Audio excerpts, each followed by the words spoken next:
reacting to COVID. If only we'd been the Swedes, eh?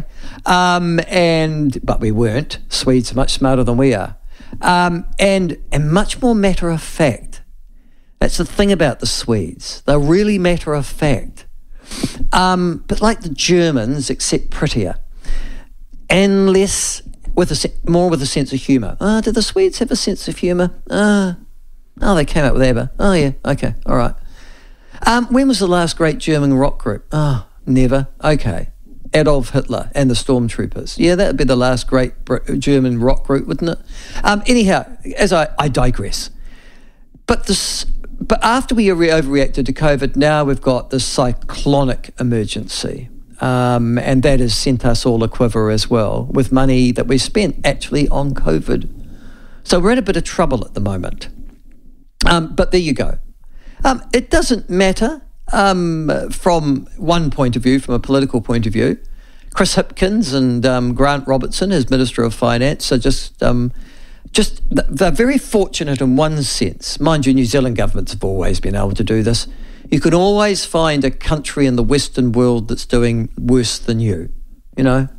Grant Robertson gets up and says, look at Portugal. Oh, look at them. Yeah, it's gone all mad over there. Or Chris Hipkins gets up and says, Greece, they're almost out the back door. Look at Greece, you know. Or, Rob Muldoon, he was a great one for saying, well, look at Canada. All of them forgetting that none of us live in Portugal, Greece or Canada.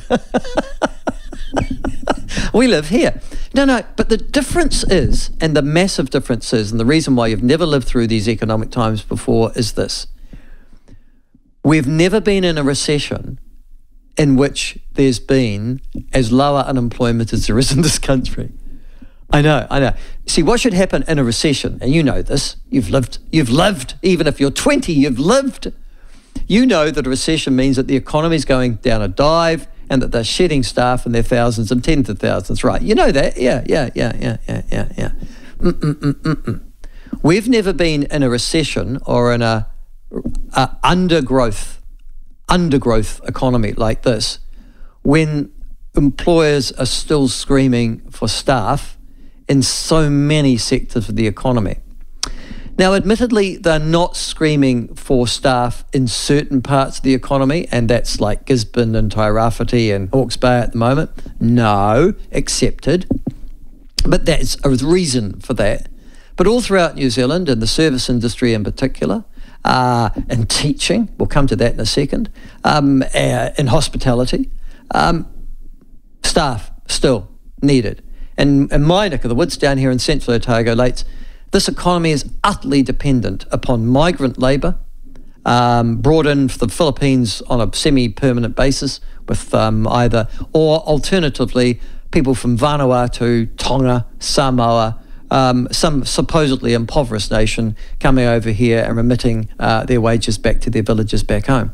So we are in a really unusual state where you and I are looking at each other going, there's a recession, and none of us are truly fearing for our jobs. Well, I am, but that's nothing to do with, it's what to do with what comes out of my mouth, not to do necessarily with my state. Yes, but if I lost my job tomorrow, but just say I'm not working for the platform tomorrow, I could walk into half a dozen jobs in my neck of the woods that are advertised in my local paper last night, desperate for staff. And I could almost ask my salary or my hourly wage.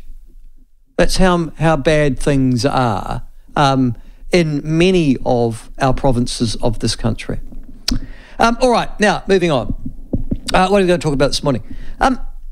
I received a lot of emails yesterday, a lot of texts yesterday, some criticising me for my stance on the teachers' strike. I suggested there were probably some teachers listening yesterday. Should have been out there protesting. Oh, maybe you listened at home. Oh, I don't know. Maybe you didn't. Who knows? But one of the things that came out of yesterday's strike was the lies. And I want to share those lies with you this morning.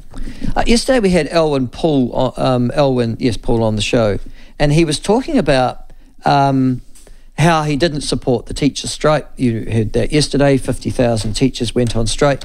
And you would have also just heard on the 10 o'clock news then that there is a suggestion still that that there will be continuing industrial action.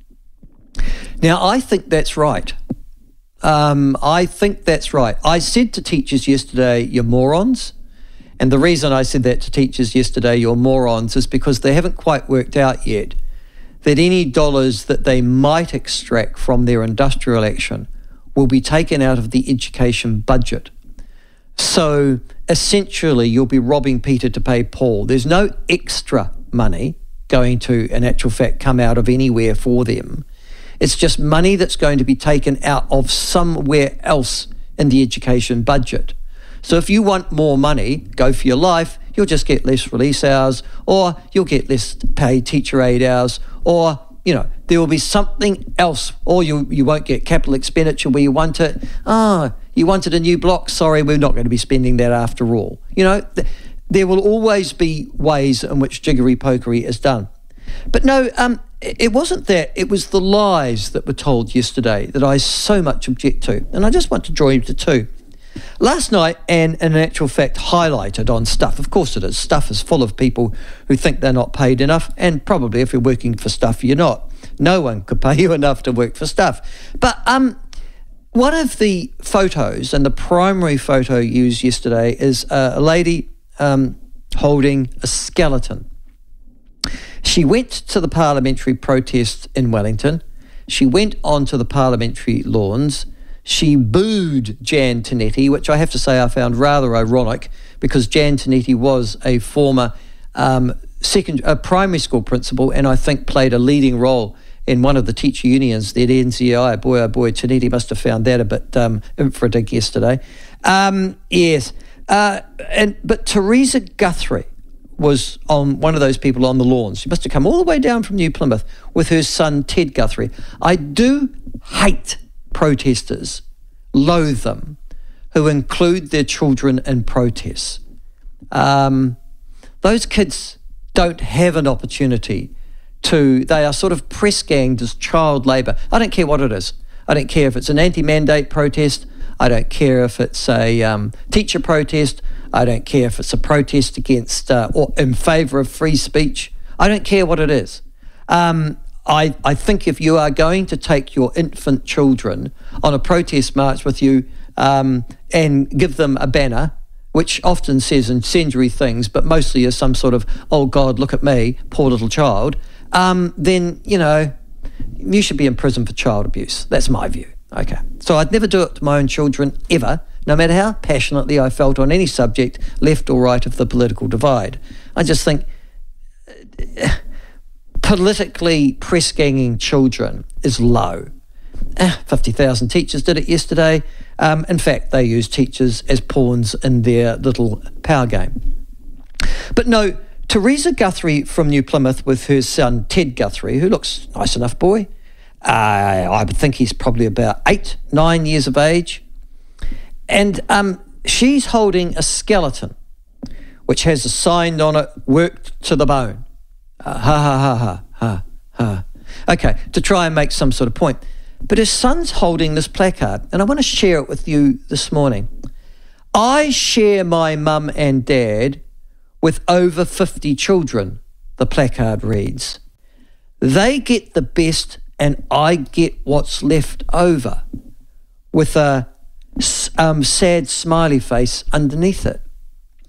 And I looked at that last night, and I saw that on, I think, the television as well. And I went, you're joking. I'll read that to you again. There's a little boy, his name is Ted Guthrie.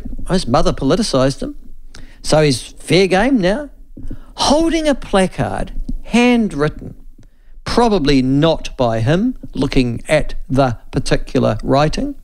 I share my mum and dad with over 50 children. They get the best and I get what's left over, exclamation mark. And I looked at that and I went, oh my God. Oh my God.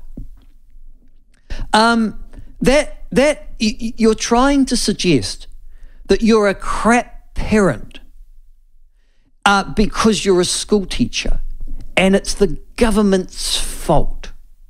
And I thought, and then underneath it, so that was the first sort of plaintive plea of emotionalism.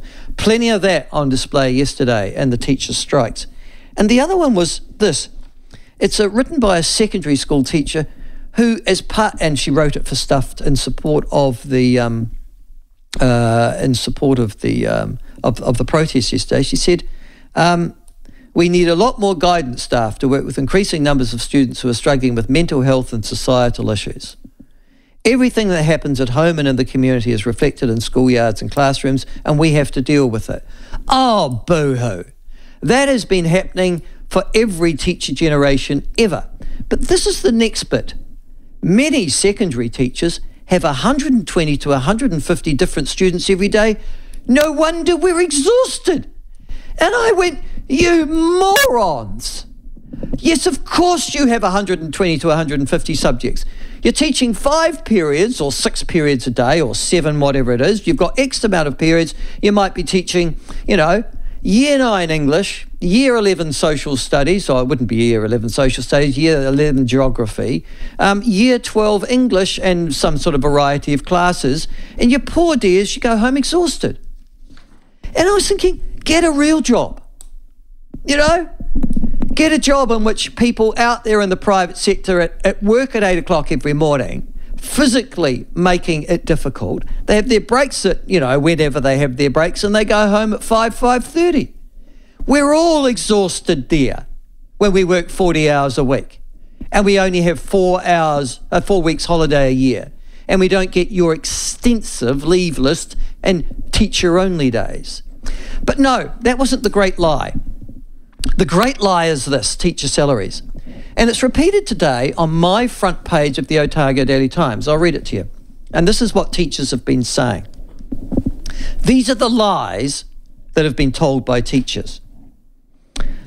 Low pay, and I'm reading, poor conditions affecting mental health young teacher. They quote a St Clair School primary teacher by the name of Abby Zonneveld. I think her father actually is a primary school principal. Now, I say that for a reason. Why do I say that for a reason? Because, dear, you knew what you were getting into. Who's in her first year of teaching at St Clair Primary School. And she says, her passion for teaching, she's in her first year, had been crushed by work conditions only a year into her career. I don't think I'll be a teacher for more than 10 years if it's affecting my mental health this much. Her lack of experience in class size meant her career growth was limited, she said. I have a class of nearly 30 children. Oh my God, that's just horrendous. And then I constantly go home worrying, and it affects my well-being. Your dad's a primary school principal. You went to Teachers College for 3 years. You got a plum teaching job in Dunedin at a pretty good school, and you're moaning about it's all horrible. Did you not think about what it might be like, Abby Zonneveld? But I'm having a go at her, yes, but she's illustrative. So I'm using you, Abby, not necessarily as an individual, but as part of this pity me plea that was put out by the teaching profession yesterday. And then here's the great lie. Low pay was also a focus of the strike.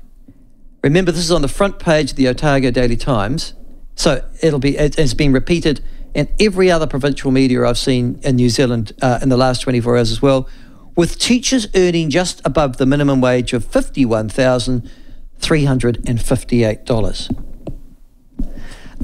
I'll read that again. Teachers earn just above the minimum wage of $51,358. Ladies and gentlemen, that is a lie. I have before me, and it's a shame you can't see me on TV, but you'll be able to once we fix up that issue. I have before me the salaries paid for primary school teachers, which was also, as I understand, paid to secondary school teachers too, throughout New Zealand. You only start on $51,358 if you are at the bottom end and it's your first year. Next year, irrespective of whether Abby is good, bad, mentally ill, or the useless teacher that's ever stood in front of a class at St Clair Primary School, anywhere else in the country, she will get an extra $2,200 just for being a year older. The next year, $2,400, $2,200, and then $3,600, $4,000, $4,200, $5,000, $4,000, $6,000, $4,000 every year. That's on top of her annual wage increase. She just gets it for being a year older. Now, if I was at university, if I was and can I give you an example? I've got a master's degree, right? So if I've got a master's degree and I started primary school teaching, I'd actually start at $58,000 a year. So I'd go straight to step 4. Yes, but within 6 years, I'm on $90,000. And Abby will be on $90,000 in the 10 years that she talks about. No extra responsibilities at all.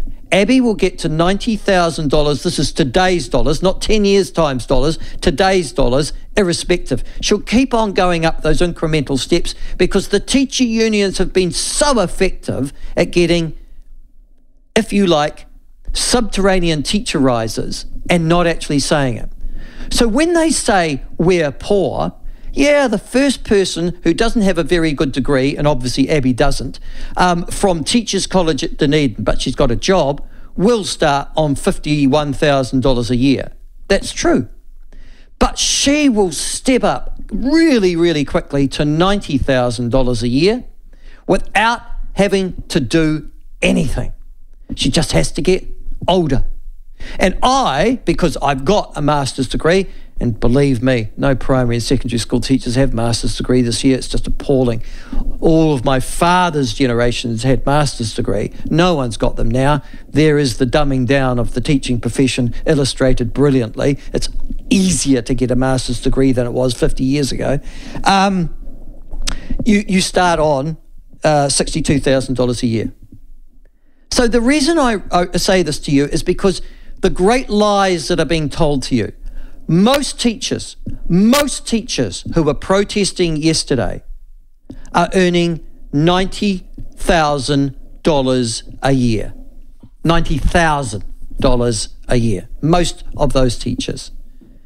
So that's $40,000 more than the teacher unions and that the media were telling you about yesterday or even this morning. And I wanted to bring that truth to you this morning because it appears that lying is also a really good part of the teacher union campaign to try and use small children as hostages in their battle to get more money. And the thing that really irritates and upsets me is that these teachers think they are hard done. These teachers think that their job is harder than anybody else who works full-time in this country. They don't work full-time, they have 12 weeks holiday a year. When the truth is, none of them have even worked in the private sector. They went to school, they went to teachers' college, they went teaching. The only time they ever probably worked was when they had a summer holiday job picking boysenberries or fruit somewhere, or maybe working in a restaurant. And as they were working in that restaurant and cafe, or as a waiter or as a fruit picker, the one thing they were saying to me, I'm not going to do this for the rest of my life. This would be dreadful. No, I'll become a school teacher. One of the reasons why our kids are failing, it's only one of the reasons, mine, but one of the reasons our kids are failing in our school system is very simple. We've got self-indulgent, self-obsessed, undereducated, and frankly, mentally irresilient. That's a good word, Michael. Mentally irresilient teaching staff in most of our schools. My rave on that one is enough.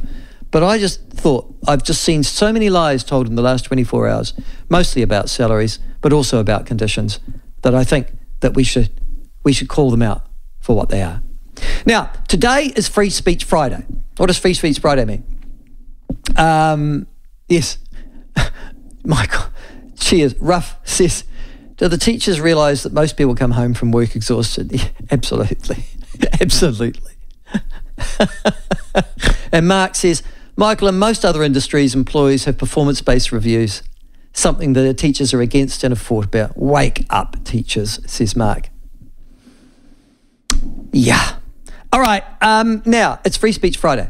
All right. So you can talk 0800 33 22 83 about anything that's occupied your mind this week or in the last month, anything that you want to get off your chest, any cause that you'd like to promote, any ideas that you have.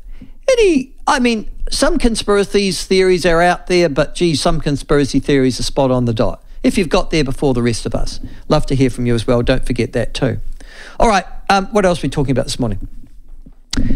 I want to introduce you to the front page lead story this morning of the New Zealand Herald. It's not a bad one, and although it's illustrative of all news, let's not talk about the GDP and the economy. Let's talk about something with a bit of emotionalism. It's to do with more ram raids of youth in this country happening overnight. So overnight, there have been more ram raids. Primary school age children have been going into liquor stores. In the last case, 5 kids holding hammers ram raided in a 6 in a stolen car, a Liquorland outlet in Auckland. All right. They went in there, stole as much as they could, threw it in the car, got chased by the Eagle helicopter in Auckland, must have left Hawke's Bay by now. Good luck with the looting. And chased them down. They were spiked and eventually apprehended. They were all arrested. And you know what happened? I'll tell you. 3 of them have been bailed to appear in the youth court, and 3 of them have been told to go home because they are too young for anything to happen. They're too young even for the youth court. Had an exciting night out, they did, and they've been returned home. Now, this lead story in the New Zealand Herald is not that. It's about the kind of kids that are committing these crimes. And the headline is, youth committing crime because they're frightened of going home and they want to be sent to secure care. And it starts that some young offenders freed from state residences are choosing to commit more crime so that they can return to supervised custody rather than living scared and hungry at their own homes. The teens feared going back to their homes or caregivers, or both, and deliberately committed fresh crimes to be returned to one of the country's 5 facilities, MPs were told yesterday. Now, who told them this? The Oranga Tamariki Chief Executive, Chappie Takani.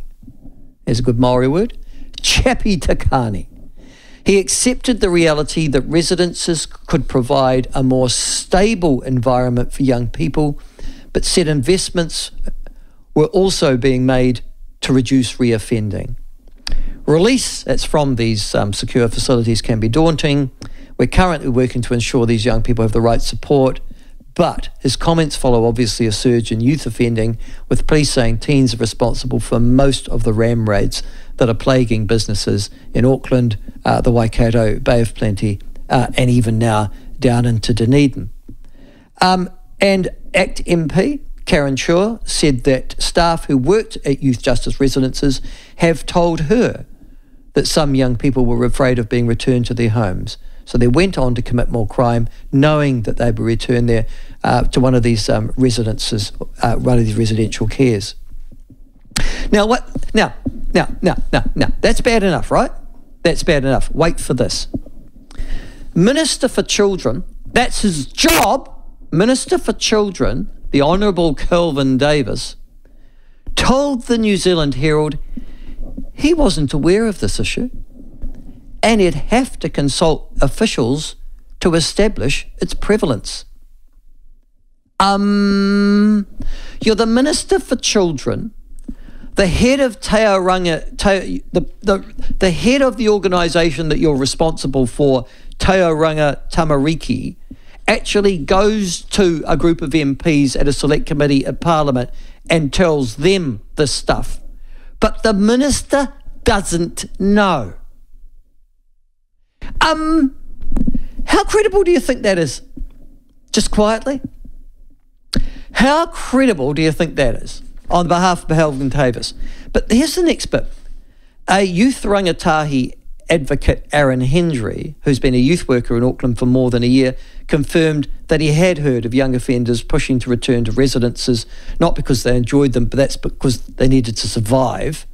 And then he said this: I think it's a real indictment on the system, the system, that we have a situation where some people, to get a roof over their head, to get food in their stomach, have to be in the justice system rather than having the support that we need out here in the community. Now, when I read that this morning, my blood boiled. One, on Kelvin Davis, yet again proving that he is probably one of the most useless cabinet ministers. Oh, I don't know, since who? Probably since a drunk Keith Allen or a doodly Matt Rata, and even Matt was onto it a bit more than this, that has ever inhabited the beehive in Parliament. But no, the second part of this was that here's youth workers blaming the system. No one, now, let's be very honest here, shall we? These Ram Raiders, they're all brown. Come on, let's be honest about it. They're all brown. The Maori and Pacific Islanders, I don't know what percentage it would be of that. I have a suspicion, but it's just a suspicion. So suspicion's not good enough for me. But I do know they're all brown. Well, 99% of them. And they are scared of going home. And yet the system's to blame. When are we going to hold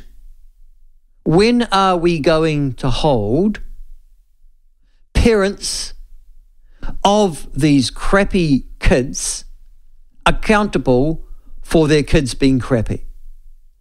Now, don't get me wrong. There are plenty of white kids out there, I'd actually put my own son there sometimes, to be honest with you, who do stupid bloody things, who come from decent homes, but who still, no, he's never appeared in front of the criminal justice system, so no, I can't put him anywhere near this yet.